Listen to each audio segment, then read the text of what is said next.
Gooseberry, Wikipedia audio. The gooseberry or /eezbe trademark /, with scientific names Ribes uvicrispa, is a species of Ribes. It is native to Europe, the Caucasus, and northern Africa. The species is also sparingly naturalized in scattered locations in North America. Gooseberry bushes produce an edible fruit and are grown on both a commercial and domestic basis. Its native distribution is unclear, since it may have escaped from cultivation and become naturalized. For example, in Britain, some sources consider it to be a native, others to be an introduction. Although usually placed as a subgenus within Ribes, a few taxonomists treat Grossularia as a separate genus, although hybrids between gooseberry and blackcurrant are possible. The subgenus Grossularia differs somewhat from currants, chiefly in their spiny stems, and in that their flowers grow 1 to 3 together on short stems, not in racemes. It is one of several similar species in the subgenus Grossularia. For the other related species, see the genus page Ribes. Etymology. The goose in gooseberry has usually been seen as a corruption of either the Dutch word kruisbees or the allied German Krausbeer, or of the earlier forms of the French Gros Isle. Alternatively, the word has been connected to the Middle High German Krus, in Latin as Grossularia.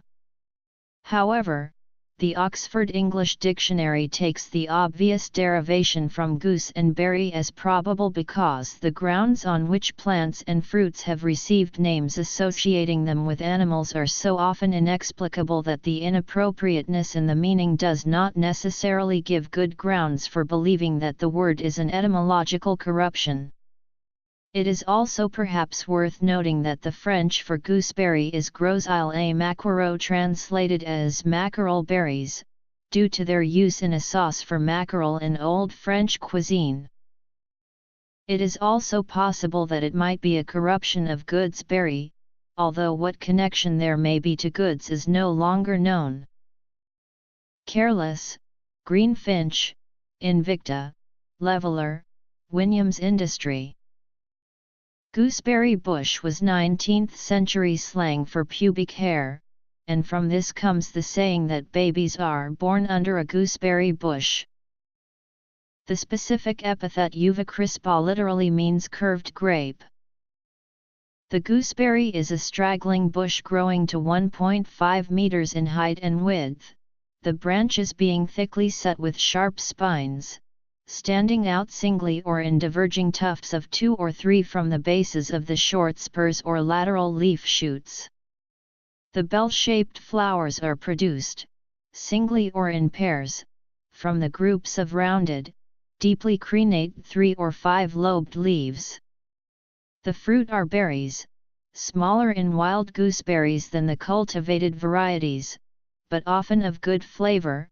It is generally hairy, but in one variety, smooth, constituting the R. uvicrispa of writers. The color of the berries is usually green, but there are red, yellow, and white variants. Gooseberry growing was popular in the 19th century, as described in 1879.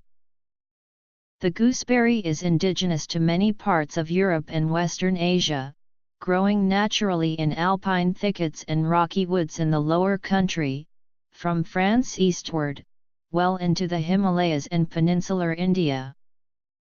In Britain, it is often found in copses and hedgerows and about old ruins, but the gooseberry has been cultivated for so long that it is difficult to distinguish wild bushes from feral ones, or to determine where the gooseberry fits into the native flora of the island. Common as it is now on some of the lower slopes of the Alps of Piedmont and Savoy, it is uncertain whether the Romans were acquainted with the gooseberry, though it may possibly be alluded to in a vague passage of Pliny the Elder's Natural History. The hot summers of Italy, in ancient times as at present, would be unfavorable to its cultivation. Although gooseberries are now abundant in Germany and France, it does not appear to have been much grown there in the Middle Ages, though the wild fruit was held in some esteem medicinally for the cooling properties of its acid juice in fevers, while the Old English name, fiaberry, still surviving in some provincial dialects, indicates that it was similarly valued in Britain, where it was planted in gardens at a comparatively early period. Of the many hundred sorts enumerated in recent horticultural works, few perhaps equal in flavor some of the older denizens of the fruit garden, such as the old rough red and hairy amber. The climate of the British Isles seems peculiarly adapted to bring the gooseberry to perfection, and it may be grown successfully even in the most northern parts of Scotland. Indeed, the flavor of the fruit is said to improve with increasing latitude. In Norway even, the bush flourishes in gardens on the west coast nearly up to the Arctic Circle, and it is found wild as far north as 6°. The dry summers of the French and German plains are less suited to it, though it is grown in some hilly districts with tolerable success. The gooseberry in the south of England will grow well in cool situations and may sometimes be seen in gardens near London flourishing under the partial shade of apple trees, but in the north it needs full exposure to the sun to bring the fruit to perfection. It will succeed in almost any soil but prefers a rich loam or black alluvium, and, though naturally a plant of rather dry places, will do well in moist land, if drained. Growth characteristics.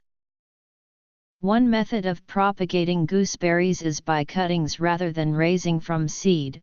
Cuttings planted in the autumn will take root quickly and can begin to bear fruit within a few years. Those growing from seeds will rapidly produce healthy, heavily yielding bushes. Pruning should be carried out to allow light in and give the new growth for next year's branches an opportunity to grow. Fruit is produced on lateral spurs and on the previous year's shoots.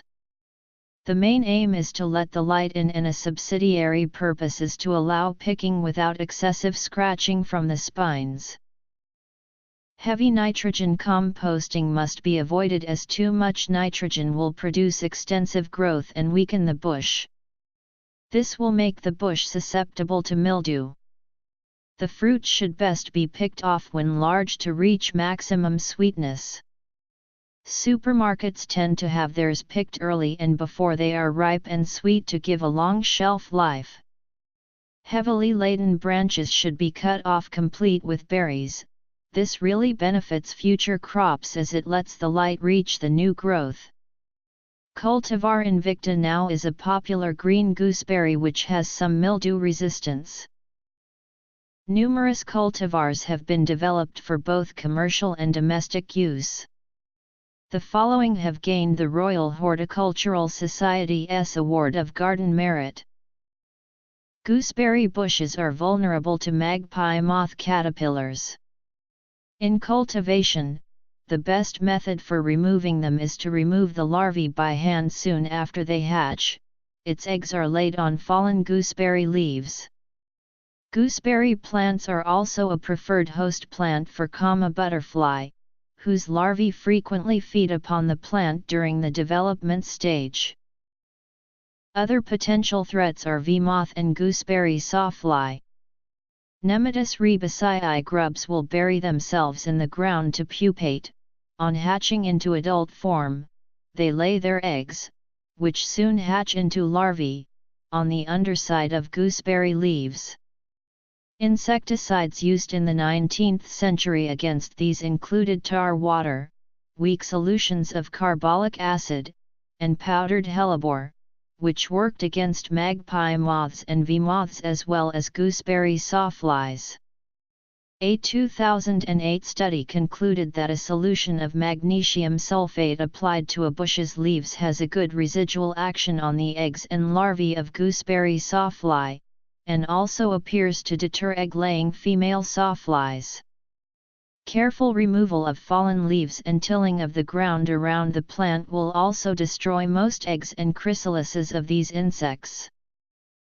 Like most rebies, the gooseberry is an alternate host for white pine blister rust, which can cause serious damage to American white pines. Gooseberry cultivation is thus illegal in some areas of the U.S. and quarantines are in place to help control this disease. Maine law prohibits the planting and cultivation of currants and gooseberries in most of southern Maine, and prohibits the planting and cultivation of European black currants and their hybrids anywhere within the state. In a 100-gram serving, gooseberries provide 44 calories and are an excellent source of vitamin C. No other nutrients are in significant content. Gooseberries are 88% water, 10% carbohydrates, and less than 1% each of protein and fat. Distribution and climate. Cultivation.